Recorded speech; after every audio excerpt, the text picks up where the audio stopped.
Welcome to episode number 4 of the Better with Brock podcast. In this episode, we are going to tackle the ultimate question: can you build muscle and lose weight?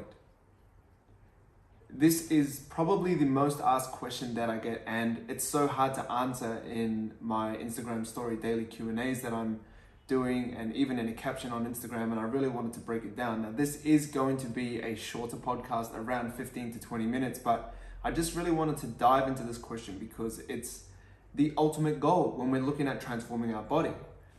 How can we lose body fat, but also build muscle mass at the same time? So we're not just getting bigger and increasing our muscle mass, but we're also getting leaner and we're dropping body fat, we're losing weight. So we're kind of getting best of both worlds in this ideal situation that people are always asking about. And before I answer it and give an answer, I want to kind of break down how each process happens. How do we build muscle? How do we lose weight? And I'll start off with building muscle. And I want to open this up with something that annoys a lot of people, but it's just the truth that we cannot avoid. Muscle building is a very slow process. It's so much slower than losing fat.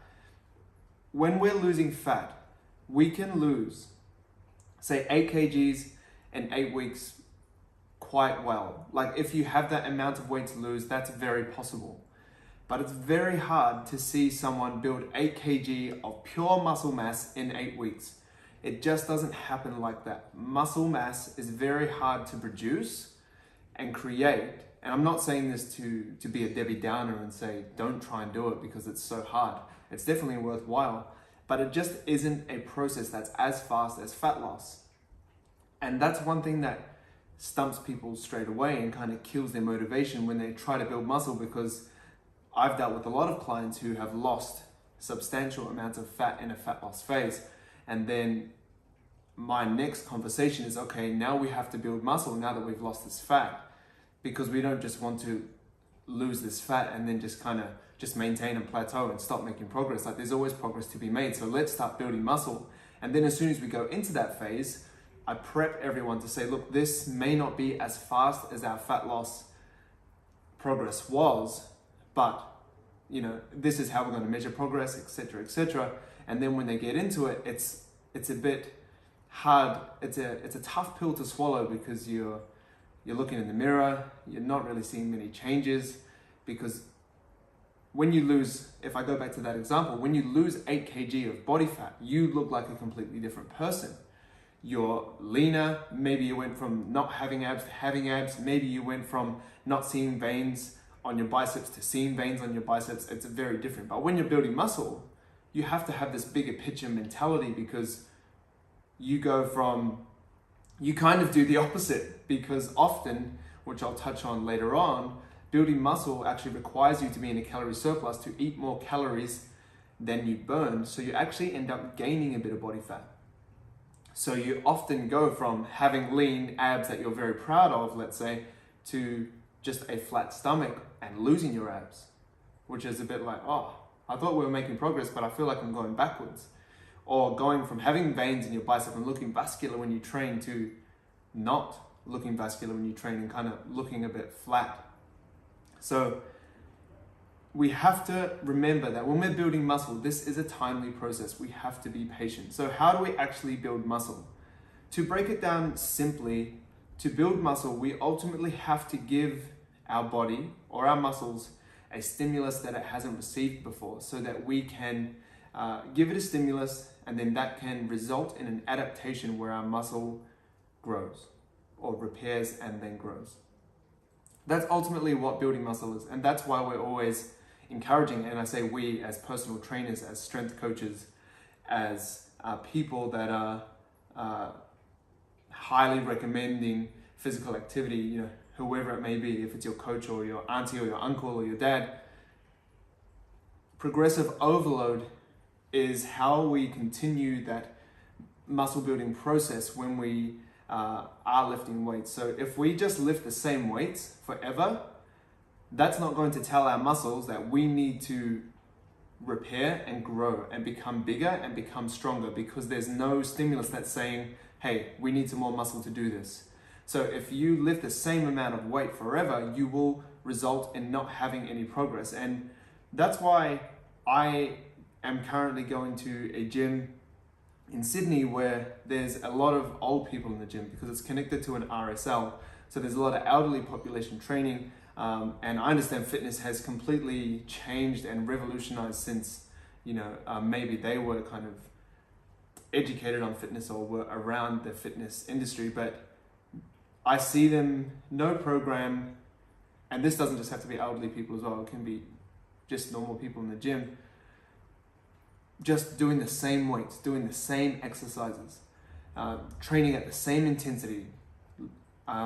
Not so much the elderly people, but heaps of younger people looking at their phones in between sets and just training at this low intensity. That is not going to help you build muscle. Like, you need to train at an intensity and ask of your muscle, are you going to grow from this? Is this a stimulus that you've never seen before? Because if it is, I know that we're going to grow. And if you're just training like a wet fish and kind of just wasting your time, then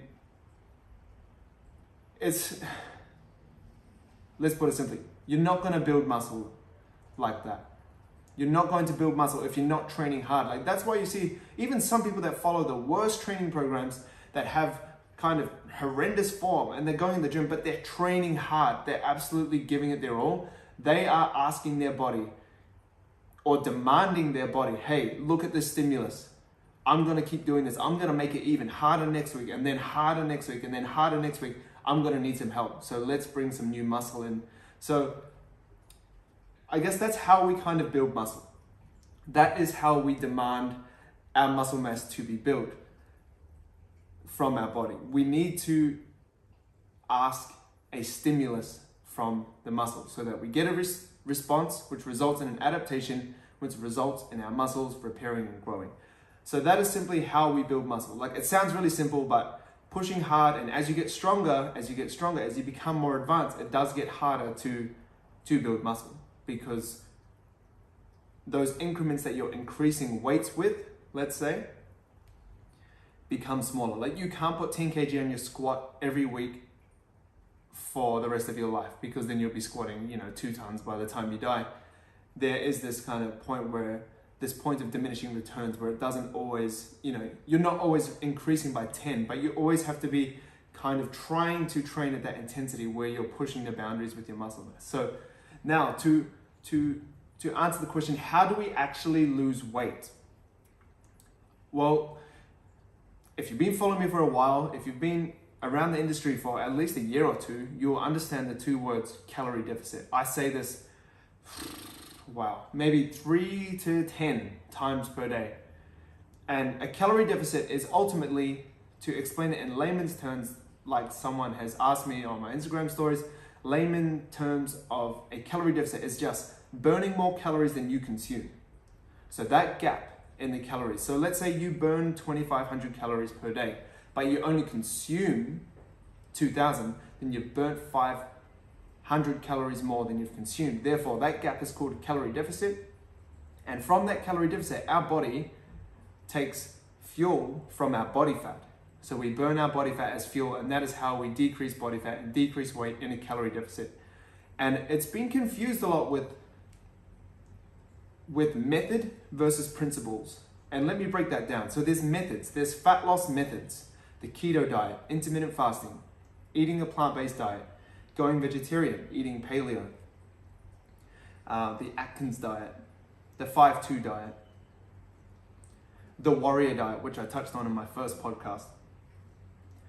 These were presented as solutions to lose weight. But the thing about these things is they are methods, but they don't cover the principle. And so often in the fitness industry, people would hide the principle because they feel like, if people have that knowledge, then they won't buy my product. If people know that they have to create a calorie deficit, which is the principle, then they won't buy my method that I'm selling, which is the keto diet, or my keto diet 8-week plan that I'm trying to sell. Or if I don't tell them it's a calorie deficit, but I tell them that it's intermittent fasting and I'm selling these fasting teas that you have to drink to burn body fat while you're fasting, then that's going to help my business profit. And that's one thing that I think is definitely improved now in the fitness industry. There's a lot of coaches, such as myself, and a huge amount of people in the evidence-based community of personal trainers saying the principle is what matters. Okay, how do we gain weight? Okay, a calorie surplus. But previously people would just say, have my mass gainer. This is going to help you get buff. Or, eat McDonald's after you train because it all goes to the muscles that you train after. Like all this kind of bro science stuff that doesn't make any sense. That is not a principle, that's method. So, like same thing with going, let's just say going 100% plant-based. People say, this is how you lose weight, but that's not how you lose weight. But for most people, going 100% plant-based means cleaning up your diet 100%. You stop eating kind of rubbish foods and you're focusing on being healthy and you're eating a plant-based diet. It's not the fact that you've removed animal protein or animal-based foods out of your diet that's made you lose weight. It's the fact that you've cleaned up your diet and you're like, okay, I'm not eating any of these previous foods that I was eating before. Now I'm eating, a very healthy plant-based diet, and you lose weight, and people are like, oh, it's because I'm plant-based. But that is just the method that you've used. It's not the principle that your results are founded within. So I want to be very clear with that. So whenever you see something like, try this thing to lose weight, try this thing to lose weight, I want you to understand that that is the method where you're going to be creating a calorie deficit. It's not because you're plant-based, it's not because you're keto, it's not because you're clean eating, paleo, it's because you're creating a calorie deficit. And whatever that looks like so whatever method you're using, that is going to be following the principle of a calorie deficit if you are dropping weight. So how do we lose weight? We create a calorie deficit. Can you build muscle and lose weight at the same time? The answer is yes. The answer is yes. But should you be pursuing that? That's a big question mark. So let me give some context around it.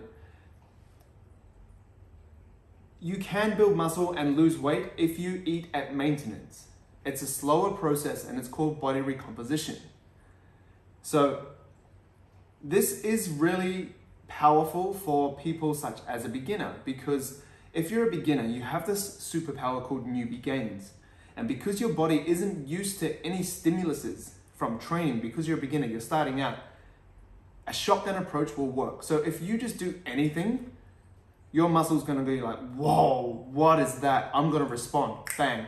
You get a stimulus where your body demands an adaptation, so your muscle repairs and it grows.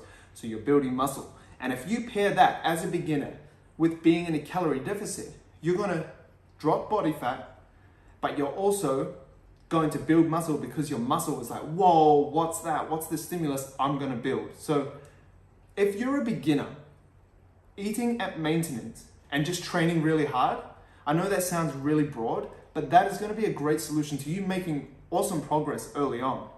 That's gonna be solid. But as you get more advanced, as you become intermediate, as you become advanced, or as you train for longer than, let's say, a year or even 6 months, that's not going to work anymore because your body's getting used to the weights that you're lifting. So you have to get a bit more technical with your programming. You have to get a bit more intentional with your nutrition, because as you become more advanced, your body is used to it, so building muscle becomes harder. So you need to go into pursuing one goal at a time. And that's what I really want to get to in this podcast is you can try and eat at maintenance and build muscle and lose weight at the same time, but that's only really going to work if you're a beginner. If you're intermediate to advanced, you will still get stronger. You may drop a little bit of body fat. You might build a little bit of muscle, but you're ultimately just sitting on the fence. And that's fine if you just want to be fit, stay healthy, and just enjoy training and just absolutely love it, and that's cool. But if you're wanting to double down on your results and really get a huge return on your investment that you're putting in, then you want to focus on one goal at a time. But before I go into that, another situation where body recomposition could work, building muscle and losing weight at the same time, which I 1000% do not agree with for most people, is taking anabolic steroids.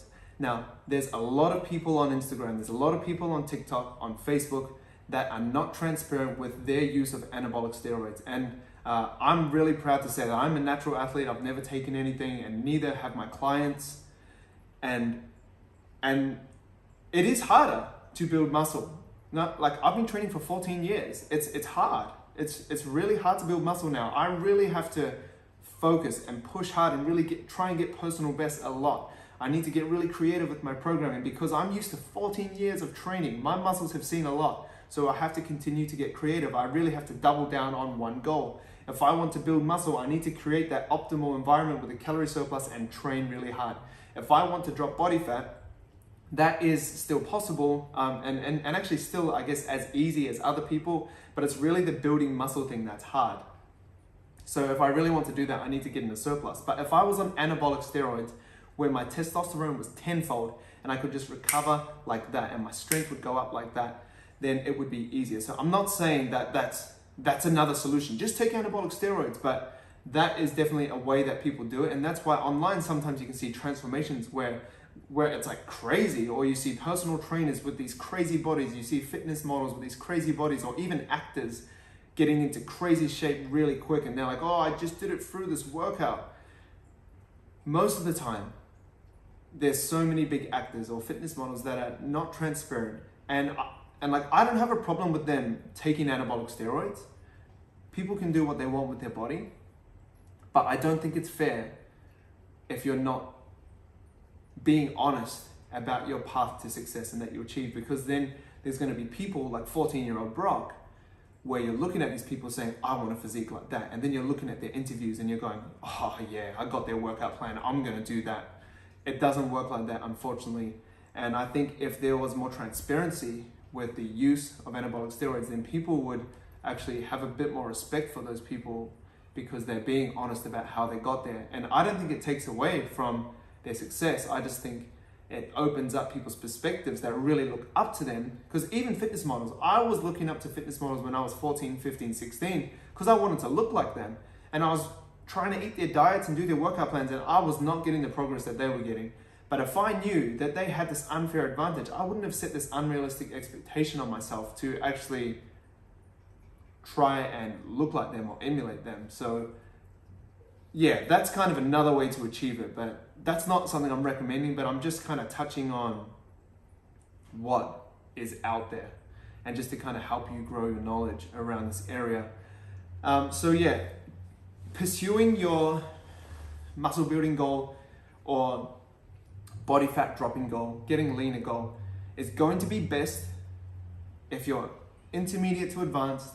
And even if you're a beginner, I like to get you in the right mindset of when it starts to get more difficult, pursuing one goal at a time. So if we look at muscle building, we want to create this environment called a calorie surplus, where we're consuming more calories than we're burning. So then we have this surplus of energy. And in this surplus of energy, we can really have kick-ass workouts. We can recover really well. We can have this like nutrient dense diet where we have so many calories, where we have the opportunity to eat a lot of protein, a lot of carbs, a lot of fats, and have this kind of optimal performing machine, which is going to be our body. So that is a great place to get stronger, great place to build muscle, recover well, and really live your best life. Like a calorie surplus life is awesome. And that is where we want to create, and that is where the best opportunity to build muscle is, in this calorie surplus. But on the other side of the spectrum, we have a calorie deficit, which is optimal for losing fat or losing body fat. And as you can see, consuming more calories than you burn is completely the opposite to consuming less calories than you burn. So in a deficit of energy, we literally have less than our body needs so that we take fuel from our body fat. But if we're in a calorie surplus, we're taking fuel from potentially the carbohydrates or the nutrition and the calories that we have behind us, which is a better fuel source for building muscle. And we're not in a deficit of energy, so our energy levels are going to be high as well. So our training, like I said, is going to be kick-ass because we have that kind of big flux of calories behind us. So they're two different nutrition goals, which is why we need to focus on one goal at a time. Because if you try and go for both at once, it's not going to work. If you're in a calorie deficit, research has shown that you can build muscle, but it's just really hard. Like if you're a beginner, you could probably build muscle in a calorie deficit, but as you get more advanced, like I was talking about, then as you get more advanced, as a lifter, it's going to get harder and harder and harder because you need that optimal environment as you've trained for a longer time and your body has seen more stimulus. And if we go the other way, trying to lose body fat and in calorie surplus, that's just not happening. Like the law of thermodynamics just does not allow that. So pursuing one goal at a time is going to be the best way to see success. And the reason why I'm a big fan of people choosing is because a lot of people lose motivation if they're trying to build muscle and lose fat at the same time, if they don't have the knowledge of to pursue one goal at a time. They lose motivation because they don't see any results. Like they're trying to do two things, but they're receiving zero. So what it does, if you focus on one goal and actually achieve that goal, is like you're getting 100% success rate, as opposed to 0% where you're aiming for two things and getting zero. Now we're aiming for one thing, but actually getting it. We're actually getting it. So instead of losing motivation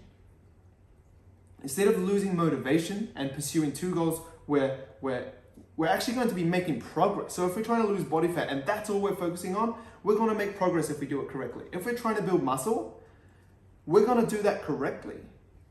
And we're actually going to achieve it. So that's why I'm big on just focusing on one thing at a time, because you're actually going to achieve it. There's that saying, like, one bird in the hand is better than two in the bush.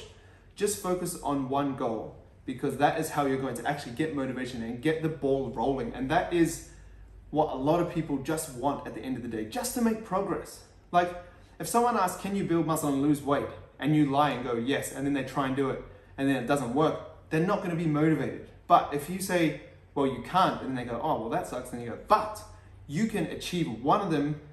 And then when you're finished with one of them, you can do the other one. That's empowering. And then they'll go, oh, awesome. So if I go for this and achieve it, I can get some progress, build muscle, then that's great. And then when I'm finished with building muscle, I can get into a calorie deficit and drop body fat. So I can kind of have both at the same time, just need to pursue them at different times, if that makes sense.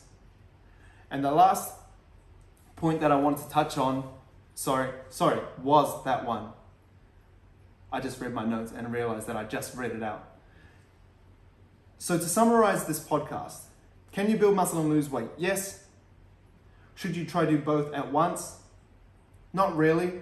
If you're a beginner, you probably could get away with it. But if you want to get yourself in an awesome mindset for when you become intermediate to advanced and need to really double down on one goal, that is not going to be a solution that's going to give you great results. So focus on one goal at a time. Get into a calorie deficit and drop body fat if you want to get leaner. Get into a calorie surplus and build muscle if you want to build muscle and gain weight at the same time. But if you want to build muscle and lose fat at the same time, and you try and go for both at the same time, you're probably not going to be successful. You're probably going to lose motivation, and you're probably going to get frustrated as hell. So focus on one goal, achieve that, and then move on to the next. I hope this podcast has really helped, guys. If you enjoy it, please leave a review. I've never asked for a review before. I'm only 4 episodes in, but apparently they really help the podcast, so I'd appreciate it. If you have any topics that you want me to cover or any questions that you want me to answer, send me a DM on Instagram, email me, brock@teambrockashby.com. I'm not sure if you can send comments or messages on any podcasting platforms, but if you can, I'm sure I'll get notified in some way. I appreciate it. I hope you've learned a lot out of this. I created this podcast just because I wanted to give context to a lot of questions that I get asked on the daily, and I hope that this really helps you.